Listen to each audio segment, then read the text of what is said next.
Okay, so we're in 3.2 and we're doing 19, which is part of your Go.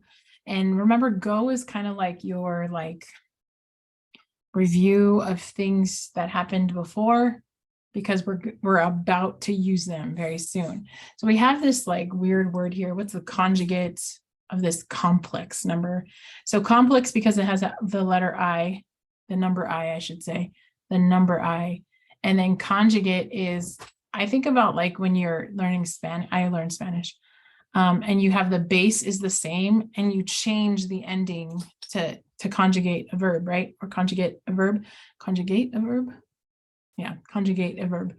So here, when you conjugate something, you're keeping some things the same and then you're changing the rest. Okay, here's what you're not doing. You are not finding the opposite of this. Okay, the opposite means make everybody his opposite. Okay, that's not what we're doing.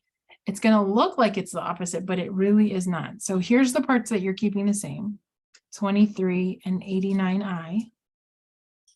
And just the function, the operation in the middle, that's the only thing you're changing. You're changing it to its inverse. So this is minus, this is plus, the plus is now minus, whatever the case might be. So the reason why this is called a conjugate and why you need this so much has to do with a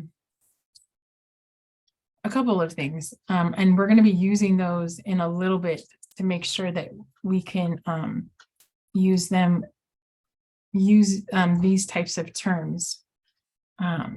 So again, to find the conjugate, you keep the terms the same and you change the operation that pulls them together. So 23, 23, 89i, 89i, the minus is now a plus. All right, I hope that makes sense. Thank you so much.